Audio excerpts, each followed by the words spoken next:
Can we all please get seated so we can start? Can someone help me with shutting the door, please? Thank you.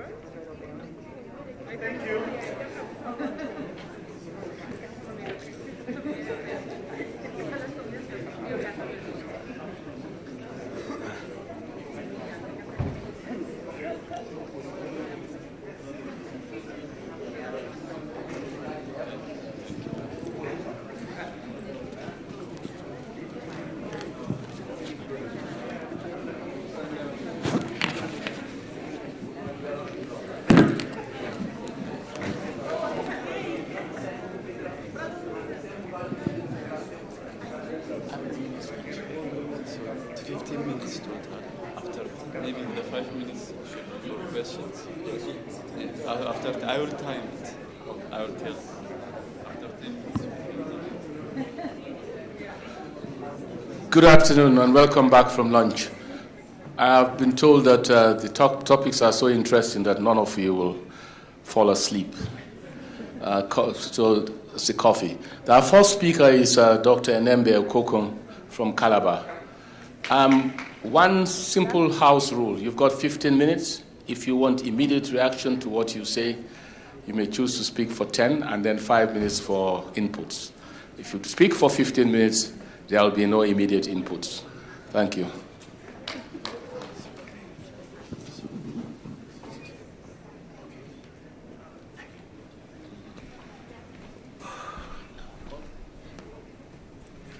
So, good afternoon, everyone. So I'll be doing this presentation on commuter exposure to traffic-sourced pollutants in the city of Lagos. Now, this work was put together as a collaborative effort between the National Institute for Health and Welfare Finland and the Lagos State Environmental Protection Agency. Okay, so why should we be interested in traffic other than getting to our destination? First and foremost, we know that traffic is central to our livelihoods. For a modern society to remain competitive, there's that reliance on a strong transportation infrastructure. And on a near daily basis as individuals, we're always going from a period of time.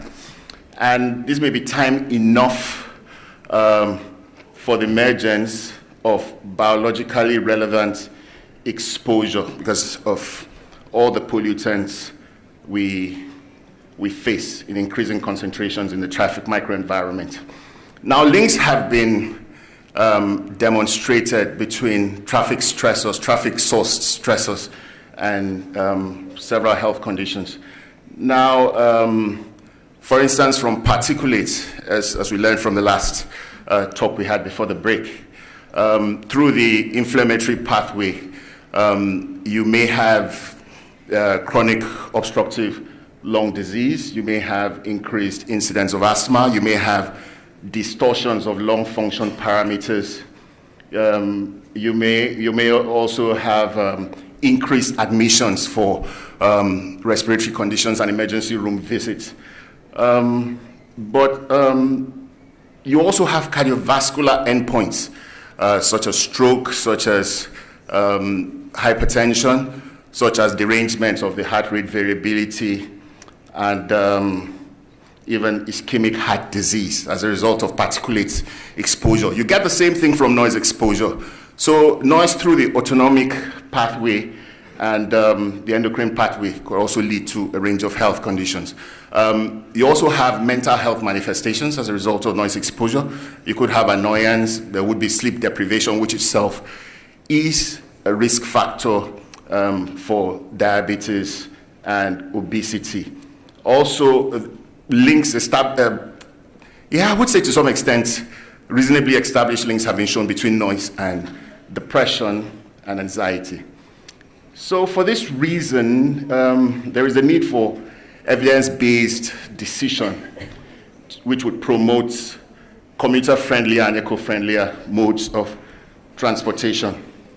But as of present, there does not exist a consensus in literature on what mode of transportation offers the best protection against noise, against particulates, and against black carbon.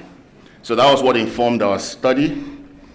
So our study design involved the use of portable as always a tongue twist for me, time-stamped devices to measure these different pollutants while in traffic. We used the dust track to measure particles of different fractions, PM10, PM2.5, and the coarse fraction of particulates. We used the TSIP track to measure ultrafines, the micro air thermometer to measure black carbon, and the Larsen-David-Spark class 2 noise dosimeter to measure noise levels. And what we did was that we had a very simple protocol which we followed. We conducted parallel, simultaneous trips in which we compared levels in cars. We had researchers who would go in taxi cabs, and we have researchers who would go on buses. So they both would start together when the bus leaves the bus stop, but each mode of transportation would finish the trip in the normal time it would take to do so. And we conducted these trips in 2 window settings: windows closed, air conditioners running, and also with windows open and air conditioners off. And we conducted monitoring different times of the day, including rush hour. And we carried out this study in the Harmattan season of 2015, unintentionally though, 2015, early 2016. So what were our results? Altogether, we conducted 139 successful trips which yielded usable data on 9 designated commuting routes. Now, these routes were selected such that to a reasonable extent they could transportation. So both mean noise levels and 99 percentile reading was higher on the larger buses compared to the car when windows were closed. And when windows were open, the smaller buses had higher levels of noise compared to the car, both mean and 99 percentile, but we found comparable levels between the larger buses and the cars. So, in summary, existing records would indicate that about 72% of the Nigerian population is exposed to levels of PM2.5 exceeding WHO guideline levels, right, which would be 10 microgram per meter cube per annum, 25 microgram per meter cube on the 24-hour stretch. But even this figure doesn't take into consideration in-traffic exposures, which could be considerable. So notably, results from this study would indicate lower exposure in the newer, larger buses, but higher noise exposure in the same mode. So the recommendation coming from this study is that transport policy should incentivize routine use of bus travel, while concurrently efforts should be made to buffer noise exposure on this mode. So we also made the recommendation that the larger buses should be provided they should be provided with functioning air conditioning and optimal filtration systems within the public sector scheme, and that periodic maintenance of these buses should be prioritized, and there should be some form of regulation that ensures compliance. So this would be the team that conducted the monitoring. Thank you very much for listening.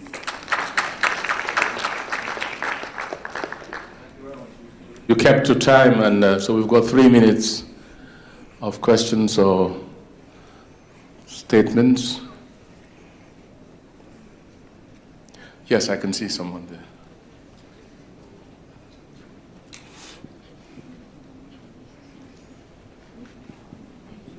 Thank you very much. Good afternoon, everyone. Interesting data. My question is, you have recommended the use of air conditioning. Is that not also contraindicative? What about the carbon footprint of this air conditioning in the buses? What is the balance here? Wow. Well, it's really standing between the devil and the deep blue sea. But the thing is this. Now, if more people can be encouraged to use buses, all right? That's the only form of mass transit that we have in Nigeria. You'd have fewer people using personal cars, and you'd have much less emissions. So that is really what we are looking at here. That's the broader objective, because in most cities, the traffic, the volume of traffic is mostly contributed by private cars. In some places, as much as 90%. So exposure to diesel exhaust particles and how they promote invasive pneumococcal disease. So the World Health Organization estimates that air pollution is responsible for 7 million deaths per annum, and astonishingly, 7 of these are attributable to pneumonia. Now, we know that particulate matter plays a major role in the damaging effects of air pollution and is associated with increased pneumonia hospital admissions, particularly in industrialized countries like China and India. And increasingly, traffic pollution, both diesel and petrol, is recognized as one of the major sources of particulate matter. So therefore, we hypothesize that exposure to particulate matter, such as diesel exhaust particles, or DEPs as I'll call them from here on in, may be a major factor associated with Streptococcus pneumoniae switch from a harmless commensal to a potentially life-threatening pathogen. So in order to investigate this, we set up a novel mouse model whereby mice were exposed on a daily basis via the intranasal route to 80 micrograms of DEPs in a 40 microliter volume. Now this volume ensures that the particulate matter reaches the lungs, and this is PM 2.5, so we know that they will penetrate the alveoli, they will get right into the alveolar sacs. And I should say that this daily exposure is roughly equivalent to the maximum exposure that we might expect the average human adult living in London or Paris to be exposed to. So, it's by no means the kind of top end of the scale. You can imagine that what I'm going to show you might be amplified even further in places with poorer air pollution.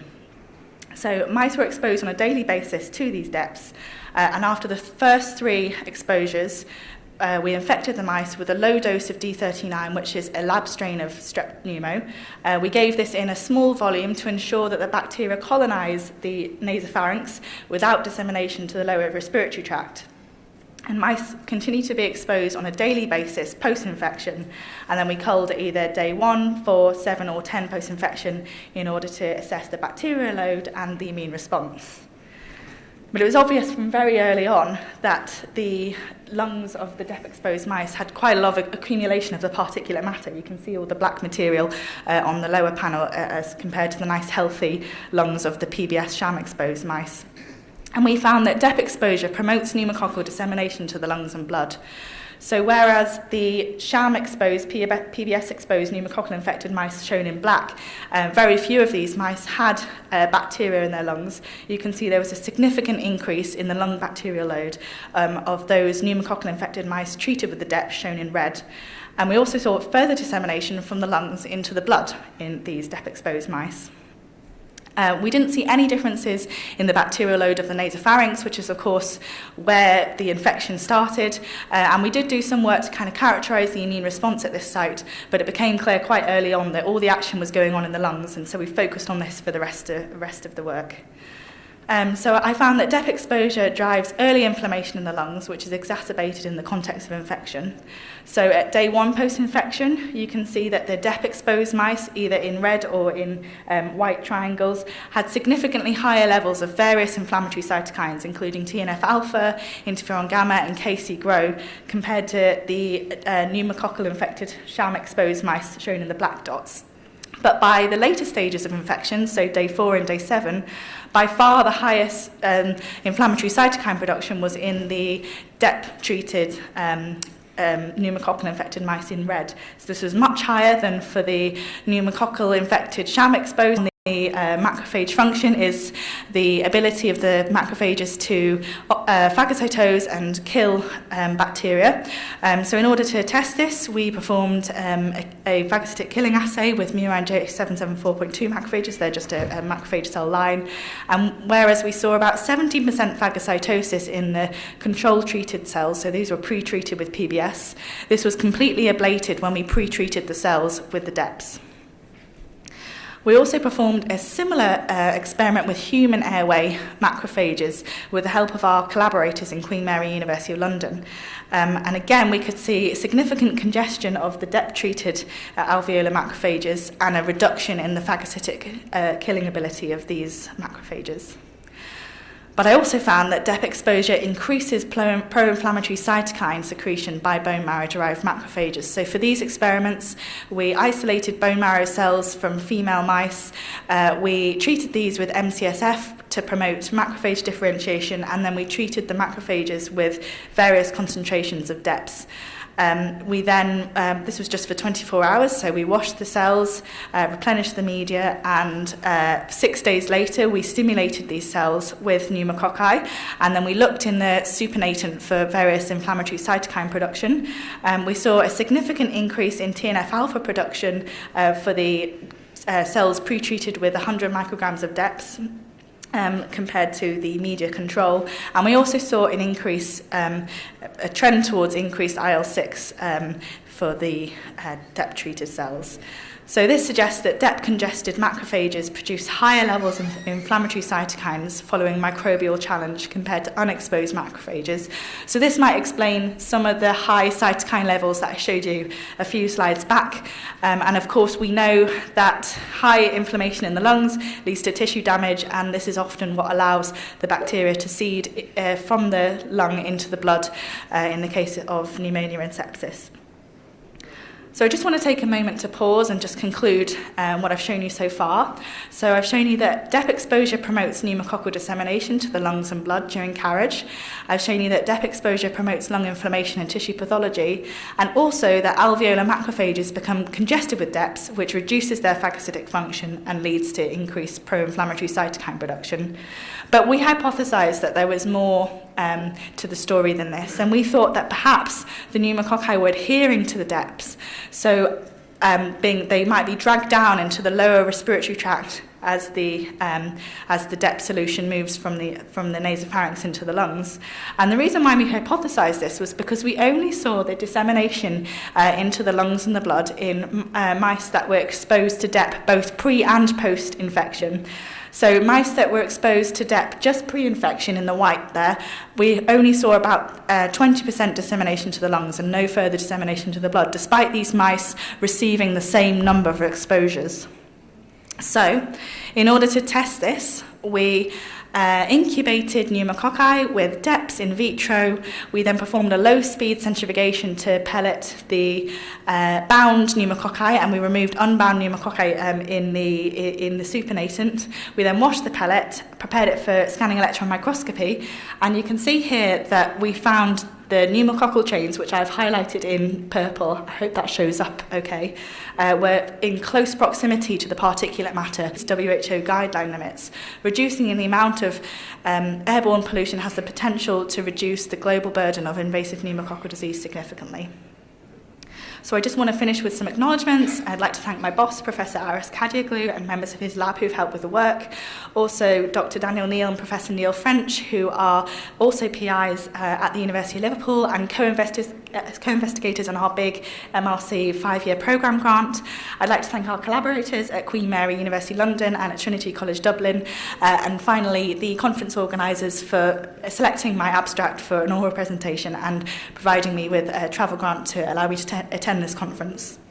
And lastly, I just wanted to say that we're very interested in collaborating with scientists in West Africa and beyond who might be monitoring and analysing air pollution in order to further understand the mechanisms involved in exposure to this particulate matter and other components of air pollution and respiratory infection. So if you are interested in doing this and that's what you work on, then please come and find me in the coffee break or this evening or even tomorrow. I'd be glad to talk about it.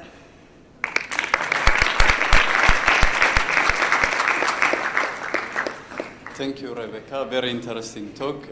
We have time for 1 or 2 questions, depending on how long it takes.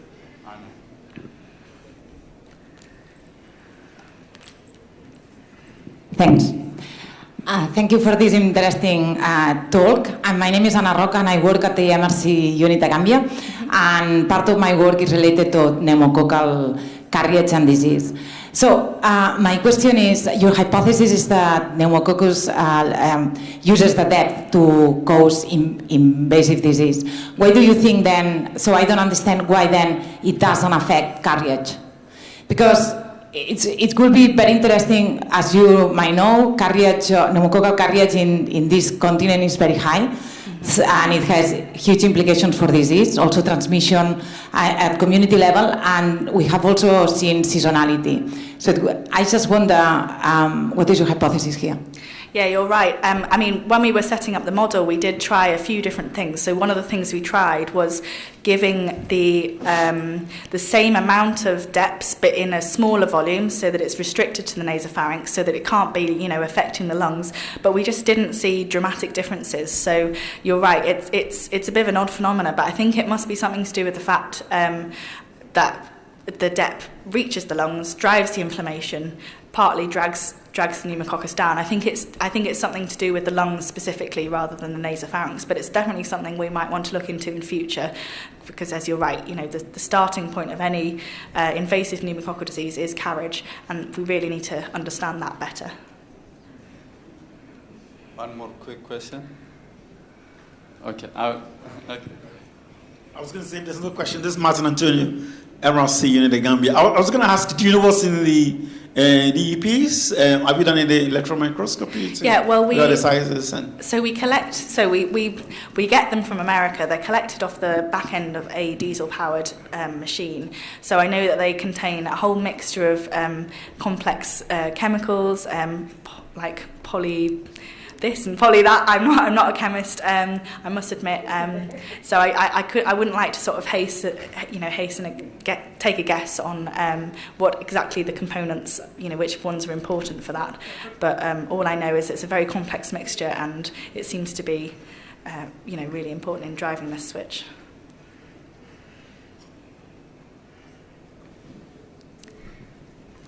Thank you, Rebecca.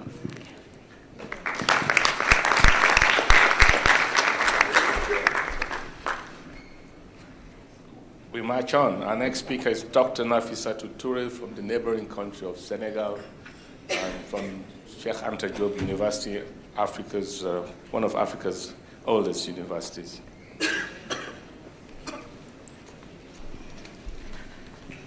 Thank you very much. At first, my apologies for my bad English. Largest observed PM10 concentration during November through March 2015 and 2016, and this trend is captured in the model. Also, the model tends to underestimate PM10 from January through June 2015, but overestimate monthly values from July 2015 through 2016. Similar patterns found during 2016 for available data, with increasing PM2.5 concentration found in November and December of 2016.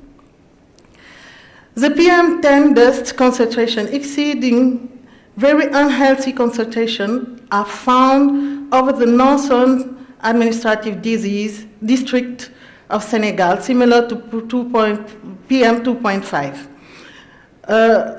During the December, January, and February, with improvements in simulated air quality across all of Senegal during June, July, and August. For the health data, we see that acute respiratory infection is largest for age group 0 to 5 years than asthma and bronchitis, and asthma is distributed across age groups. Increasing number of asthma cases from April through November in both years for the age group of 12 months through 40 years of age. And in adult population, more male cases are reported during 2015 and 2016. The numbers of acute respiratory infection greatly exceed asthma and bronchitis cases during the 2 years with children in between 12 and 59 months age range, producing the largest number of cases. In the age group of 0 to 40 years, males are the lead of RA in contrary to the adult group. For spatial data for children under 5 years during December, January, and February, the prevalence of asthma is highest in urbanized administration districts of Dakar, Thiès, and Saint-Louis during the dry season. During the rainy season, the prevalence of asthma increases in these administrative districts and expands to include Kédougou and Ziguinchor. For acute respiratory infections, the prevalence for children under 5 years of age is alarmingly high over the central and southern administrative district of Senegal during the dry and rainy season of the 2 years. The administrative districts of Kaffrine, Kaolack, and Kédougou have more than 9,000 cases per 100,000 during the dry season. We have highest prevalence of asthma and acute respiratory infections for children under 5 years, and Dakar carries the burden of asthma in the country, which suggests that there are multiple sources of pollution impacting human health. We need to see the influence of pollution on the concentrations of vegetal pollutants like pollens. Age group between 12 and 59 months have the highest burden of the two diseases. Acute respiratory infection prevalence is high in central and southern administrative districts of Senegal, exceeding 8,000 per 1,000. We have more women that no works, and they really live in rural area. And in this rural area, they use fuel burn to light, to cook, and perhaps it's one of the answer of the high burden of asthma and ARI in female cases. Thank you very much. That sounds really, really plausible. What we need to do is to get the men to do the cooking as well. and then we can compare the...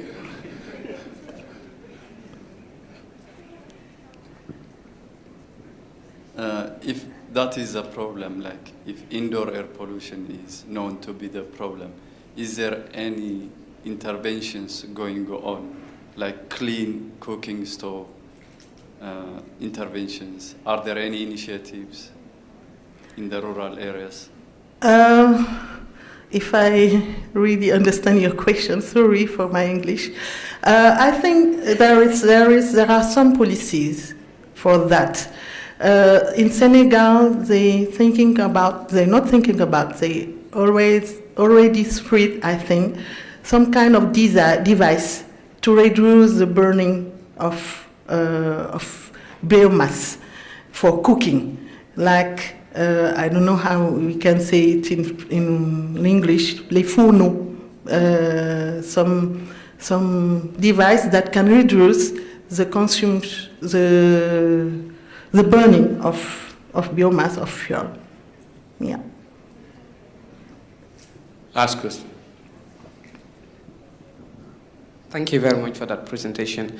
I wish to ask, because you're saying it is good to communicate, like forecasting what particulates all the time, that dust are very much high in Senegal, for instance. Yeah. I'm interested to know, like, what if you tell the people, look, at this time of the year, it is not healthy to go out.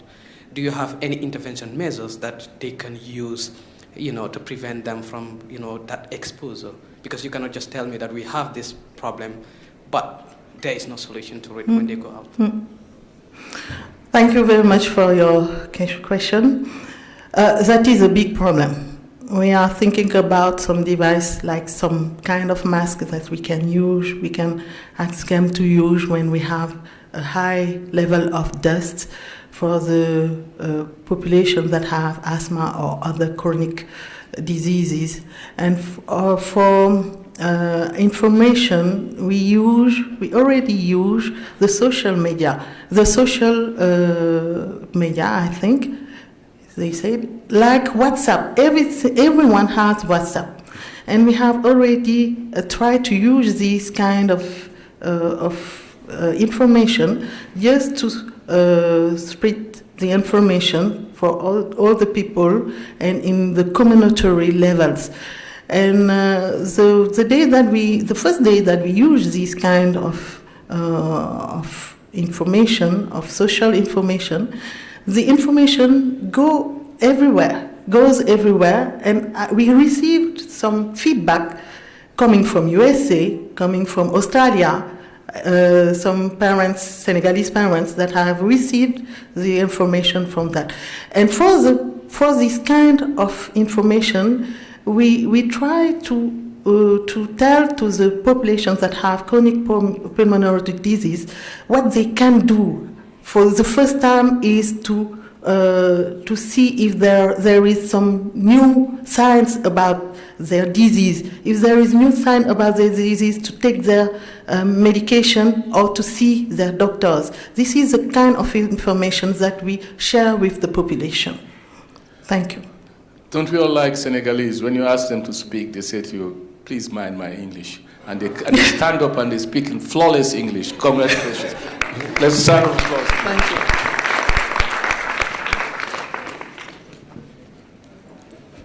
Our last speaker for the air pollution session is our friend Adelaja Kofi Amega, all the way from empirical studies, and that is the search strategy. And then what we found is that we had 7 journal articles, and then we had 8 technical reports. In fact, there was no study that had focused on air quality. That is the climate change and air quality nexus. So what did we find? I think the things are basically the same things that we've heard over. What is happening in Gambia is the same thing happening in Ghana as it relates to climate change. We have 6 ecological zones in the country, and those are the zones there. Those are the historical climate issues there, which is increase in average temperature, increase in hot night, decreased rainfall, increase in surface temperature, sea level rise, they are all there. And then there are also some projections, 2050, 2080 projections using some climate models, I think 4 climate models. What you can pick from this is that temperature is increasing. You know, by 2050, temperature will increase. By 2080, temperature will increase. So are the other climatic variables.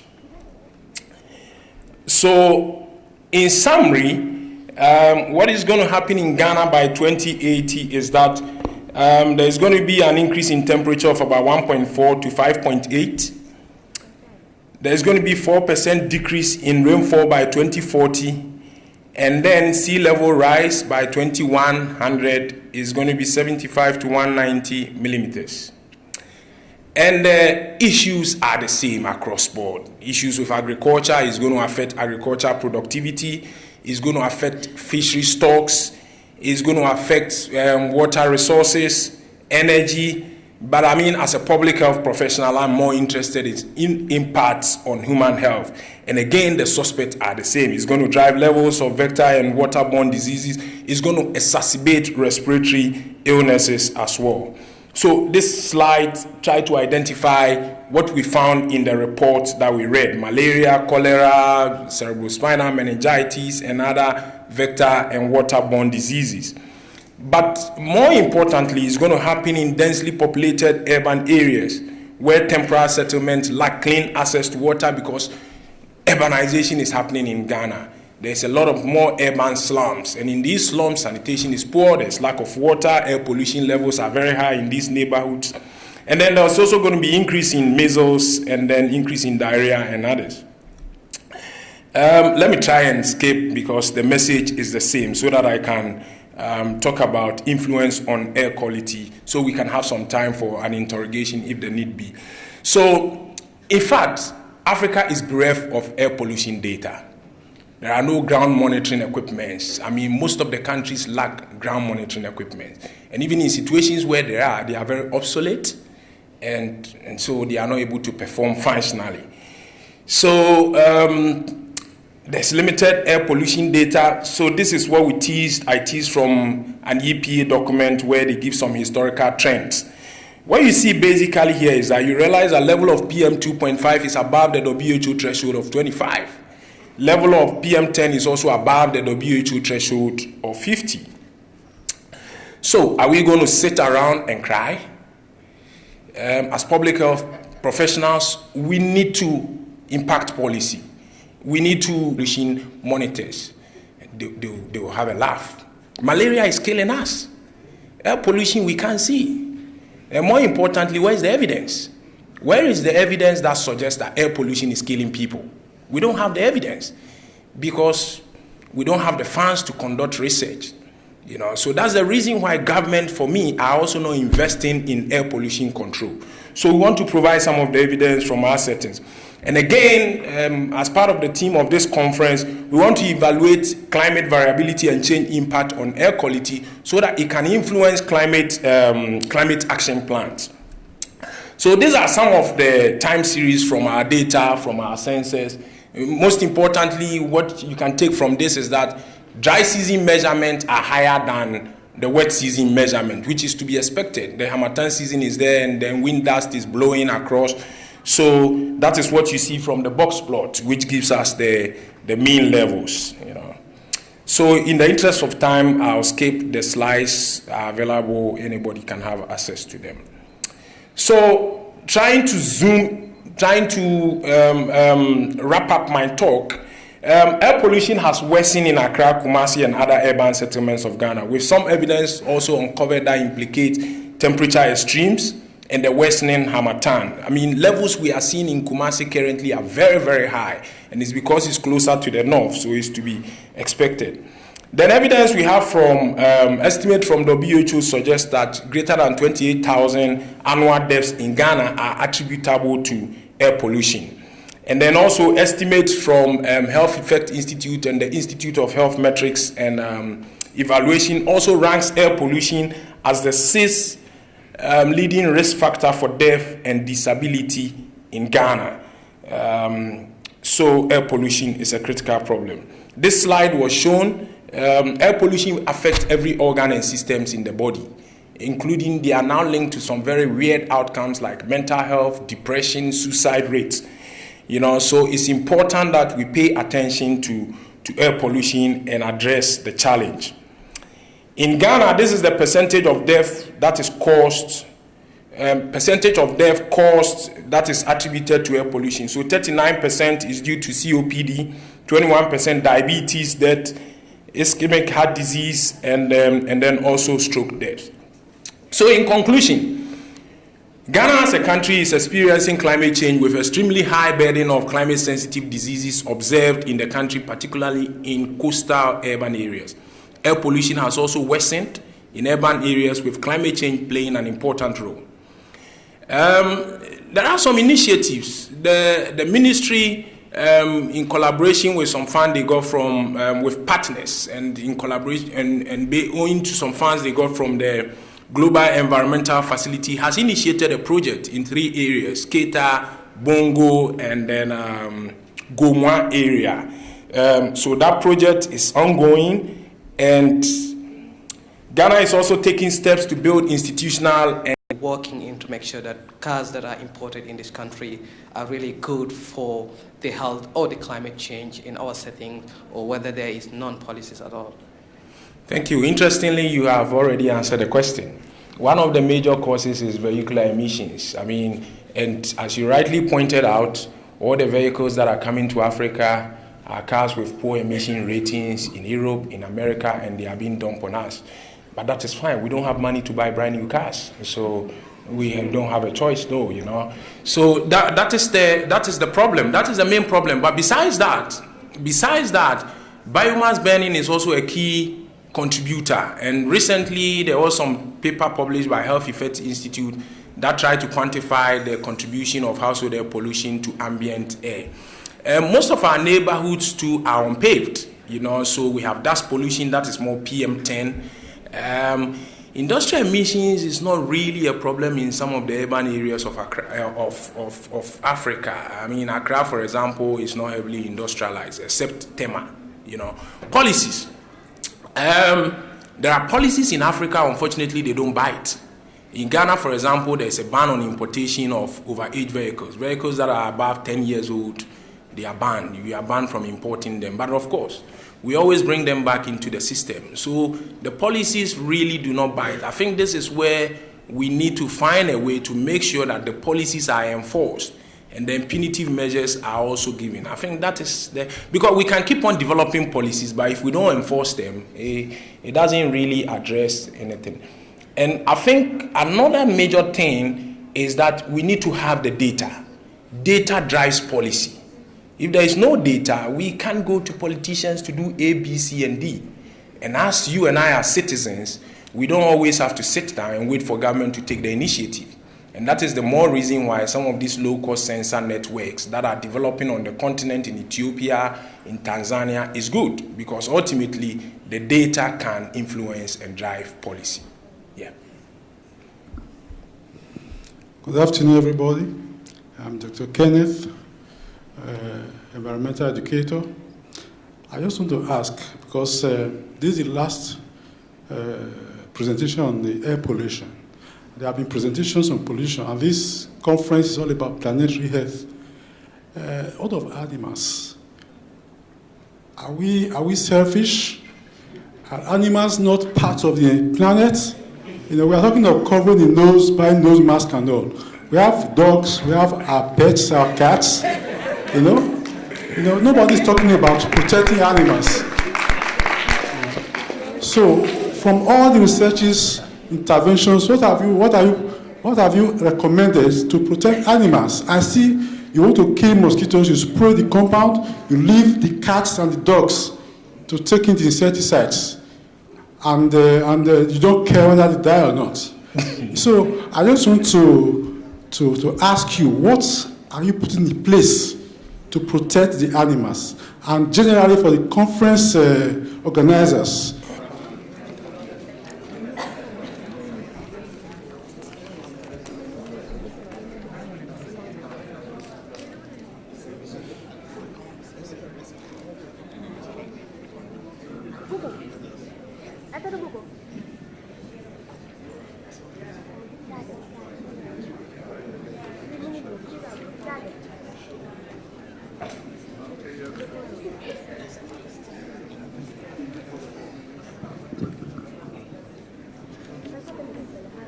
Hello, everybody. This is the session 4, that is planetary health, so the more general title. And we're very thankful because part of the delay that happened in the morning now has been catched up. So we will try to keep on time also for this session. So we will start with a keynote speaker, that is Dr. Brahma Kone. Hello. So Dr.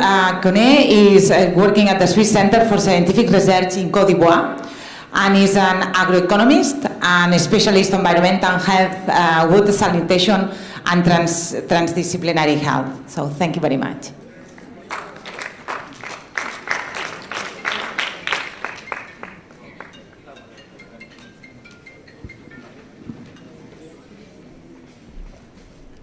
Thank you very much.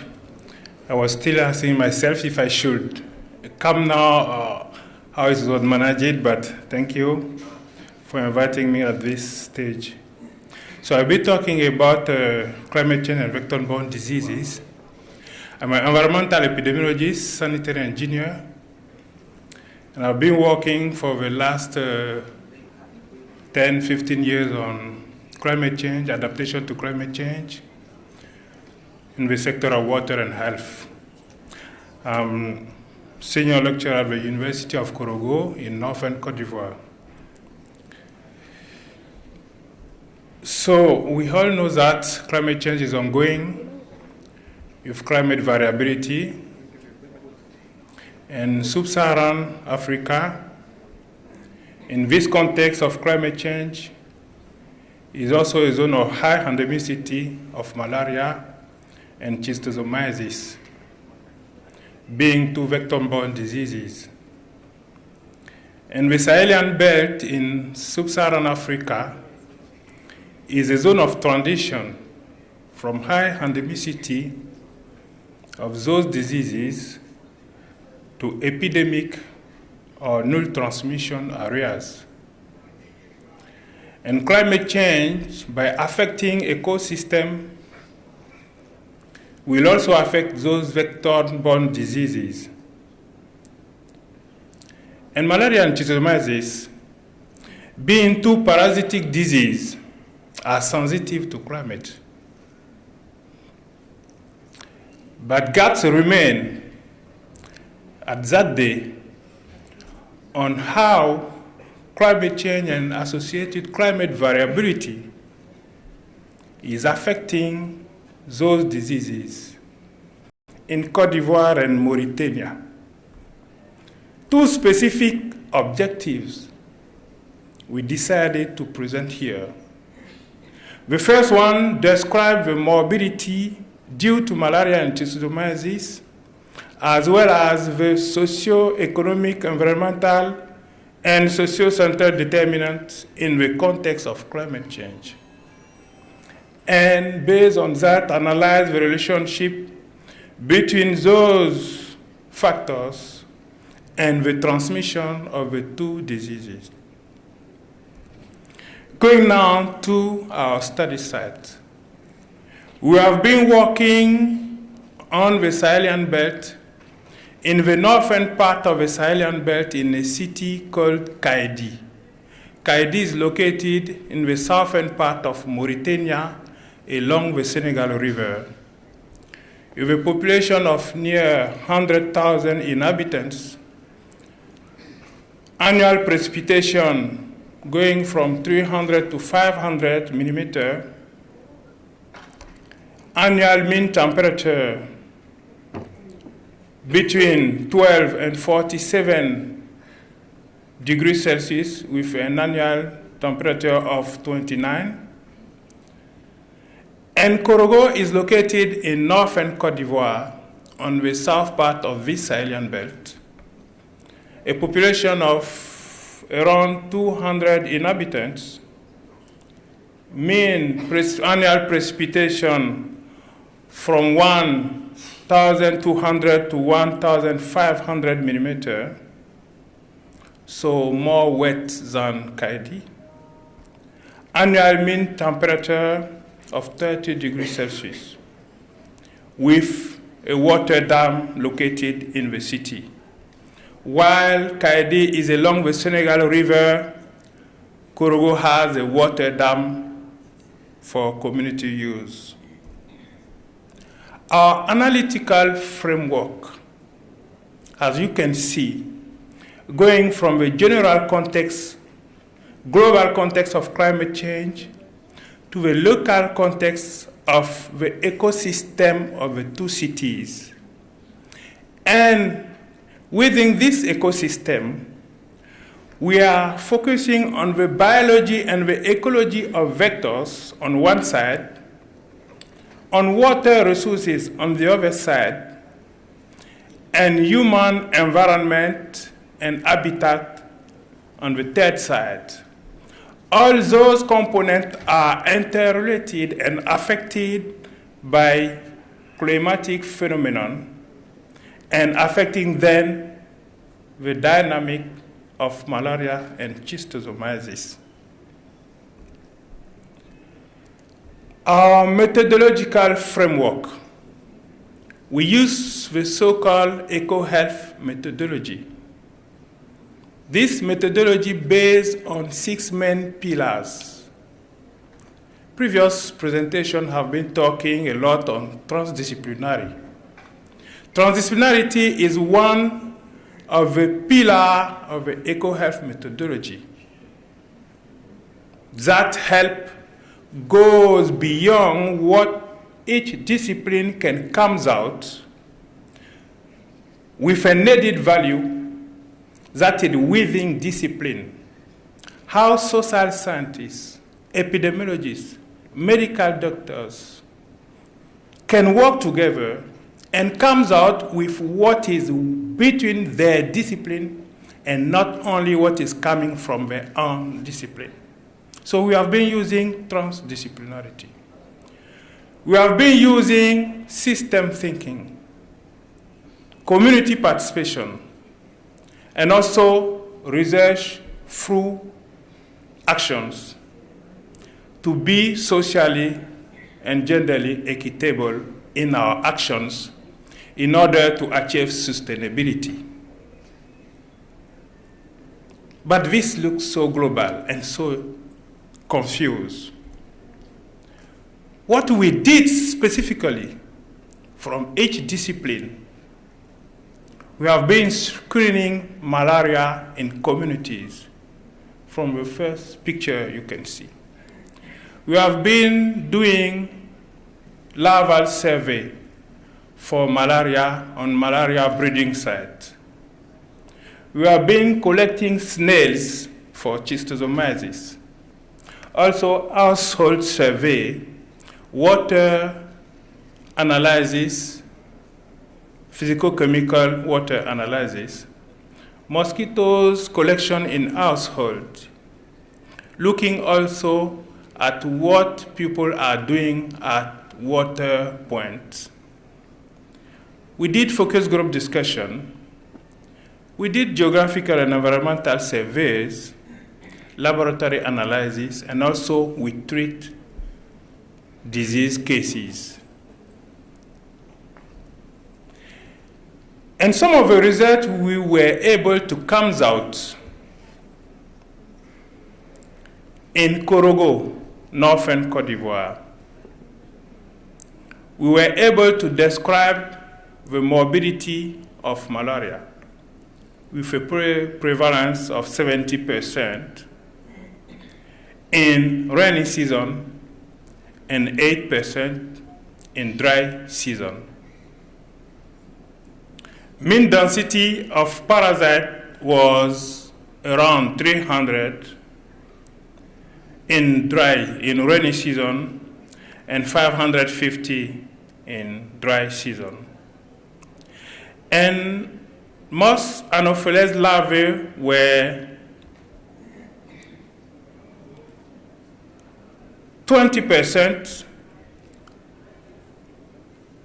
positive breeding site, and the bite rate was evaluated to be 0.6 bite per night, meaning that each 2 days, each individual was expecting to have 1 bite of mosquito, with an entomological inoculation rate of 0.014. So each 100 days, we were expecting a bite that could give malaria. In Kaidi, the situation was a bit different because Kaidi is mainly a place of epidemic dynamic for malaria. The prevalence was 0.07, so very slow prevalence in rainy season, and a bit higher, 0.6% in dry season. And Anopheles larvae was 1.3% positive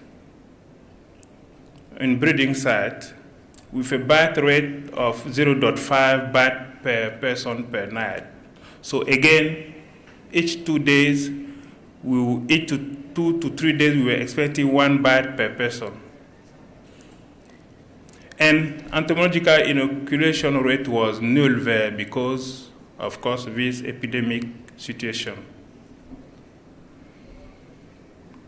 When it's come to schistosomiasis, in Kaidi, mainly urinary schistosomiasis, was 3.44% among school-age children, with a difference from dry season to rainy season. Boys were more affected than girls, and only one case for intestinal schistosomiasis was observed. In Korogo, urinary schistosomiasis was 0.5% and 0.3% in rainy and dry season respectively. Again, 6% and 3.5% for intestinal schistosomiasis. So while in Kaidi, schistosomiasis was mainly urinary, in Korogo, it's more intestinal schistosomiasis that was prevalent. And the species that were collected for the intermediate host were Bulinus truncatus, Bulinus forscalii, Bronfalaria pfefferi, with an infection rate for Bronfalaria pfefferi of 1.9%. You can see here some of the socio-environmental exposure risk in both cities. While insecticide-treated nets are given to communities to help protect against mosquitoes, those nets are used for crop production. And as you can see on the right side of the picture, children swimming in a water pond, while this was in Korogo, and here down and left, this was in Kaidi, children and women making social activities in the Senegal River.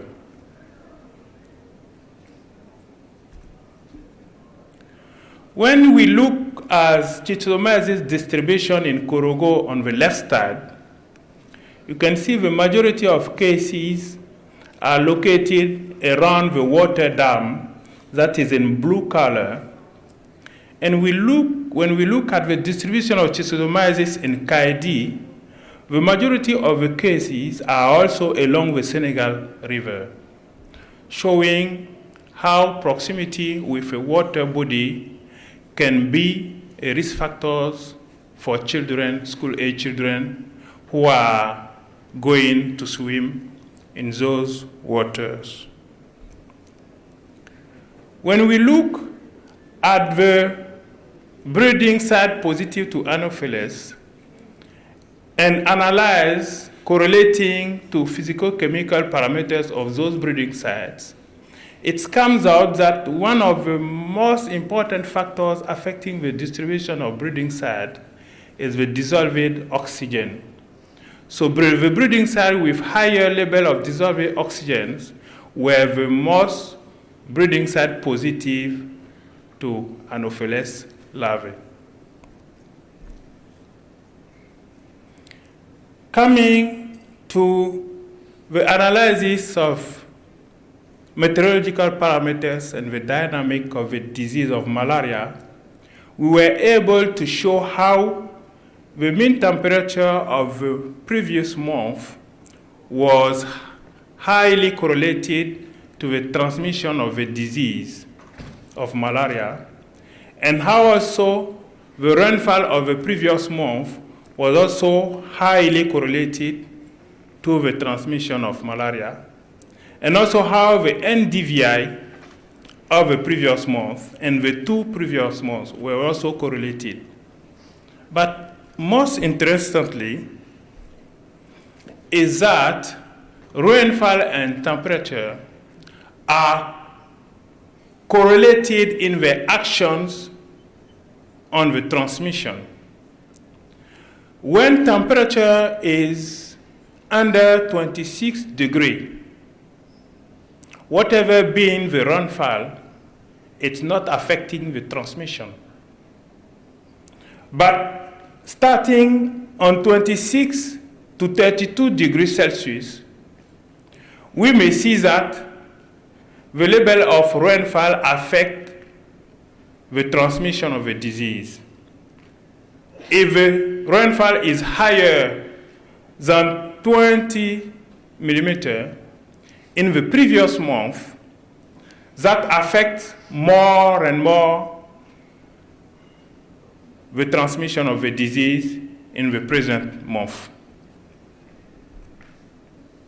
When we look at some specific resilience indicators within communities, we were able to show that one of the more resilient tools communities are using are the insecticide-treated nets, following by serpentine and insecticide spray, and also cleaning household, indoor spray, grass control.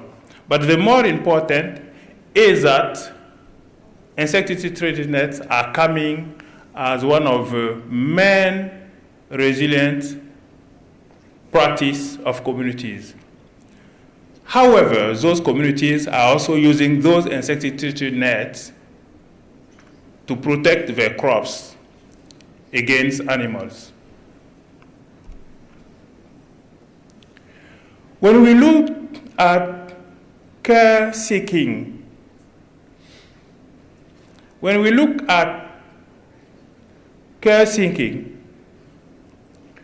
are able to show that the first care-seeking option is hospital. That's good.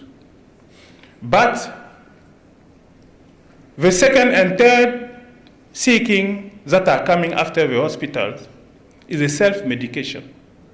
And self-medication with drugs and plants. So that should be also addressed in order to get more reliable care seeking. When we look at the cost, although we are informed that malaria care is gratis, we were able to show how indirect costs may be really important for communities, mainly when those communities do not have enough money. So we were able to show that to treat a malaria cases, communities were reimbursing around $30 for each malaria cases. But many documents on malaria treatment cost evaluation will tell you malaria access is gratis. But this is not true in many areas when you look at indirect cost. Last resilience indicators are institutional resilience partners going from malaria and schistosomiasis control programs to the NGOs and passing through health district and town hall, what they have been doing so far to increase resilience to malaria. And what we did with all those results, we start sharing those results among peers. When we look at spatial distribution of the disease and the vectors, we come out with a couple of papers describing those facts. When it comes to socioeconomic and environmental determinants, we also come out with some papers describing what we have been showing to you. And what it comes to meteorological parameters affecting the transmission, we were also able to come with some papers showing what we discovered so far.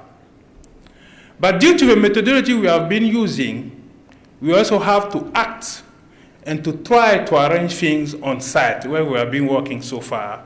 And these are a couple of things we have been doing: sensitizing communities, improving their living condition, giving them more solutions to tackle the diseases, and be more attentive to what can protect them against the diseases. So we can conclude to say that we were able to show how malaria is endemic in Korogo and epidemic in Mauritania, how schistosomiasis is endemic on both sides, how meteorological parameters in this global condition of climate change are affecting the two diseases, and how institutional and community socioeconomic resilience tools can be used or are used to face the diseases. And we share the knowledge and capacity building activities. Three things to move forward. We still need to look deeply at modelization of climate change and schistosomiasis dynamic. Many things are done on malaria with Liverpool malaria model, with vector model, but even those models need to be actualized looking at specific areas in West Africa. It has been tested in Senegal, but maybe along the tropics, it may be good to test and see how. So we are also looking at that right now. The comorbidity and the climate change, how the two diseases are interacting in a climate change condition, this is also something we are stressing on right now. And again, the cost, the issue of cost, we need to look at more deeply to come out with more evidence where needed. And this is all. Thank you so much. This is the closing ceremony with all actors we have been inviting, from all decision makers to local communities and NGOs in one of the cities that is in Korogo in northern Cote d'Ivoire. Thank you for your attention. Thank you very much. Good presentation and sticking to the time. I think there is time for a couple of questions. I wanted to ask first one thing that struck me on your results is that in Kaedi, the prevalence of malaria parasites in the dry season was 10 times higher than in the rainy season. Was that what you expected? Yeah, not what we were expecting, but in fact, how we can explain that is that in dry season in Kaedi, impossible to sleep in house. Yeah. They are all sleeping outside in dry season. So even if we can expect to have less mosquitoes, but population are more exposed because in dry season they are not sleeping in their house, always outside on the top. Yeah. Okay. So this is how we were able to explain it. Yeah. Okay. Questions? Yes.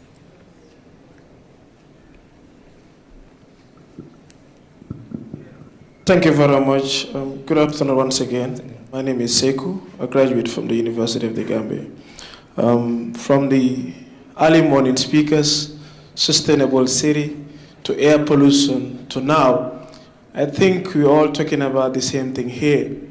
So I want to know the measures that Côte d'Ivoire has taken, because if you look at it, the whole thing that are affected here is sub-Saharan Africa, or we can just say West Africa.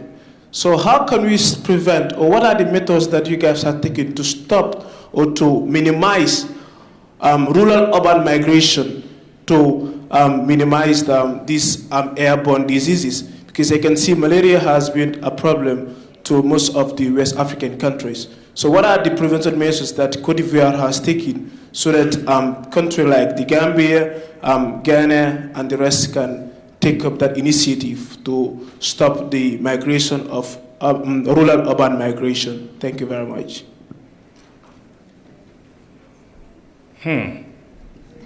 Thank you very much. I think this question is, I don't know how to explain it. This question is up, if that's true, it's up my concern, the concern of my presentation. But I think this is something we should look at together. Personally,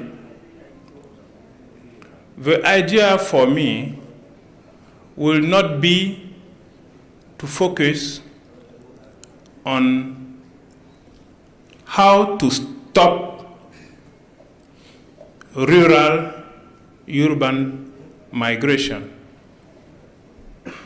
Personally, the idea should be how to make that, how to in what direction we should work to make that urban area being more attractive than rural area being more attractive than urban area. Because when you see why people are going to urban area, it's less for the quality of life than for a need to get something to eat. Personally, I'm living in Abidjan, but I can tell you, if I could go to live in a village and come to Abidjan only for my work, I will do that. So I'm not in Abidjan because the living conditions are better there, but I'm there because I need money. You know, this is the issue. So we come to philosophical questions and where to live. Is there any other question? Thank you very much. Thanks very much for your presentation, and we go to the next. It's a break. Now we have a 15-minute break, and then we come back for the last few presentations. Thank you.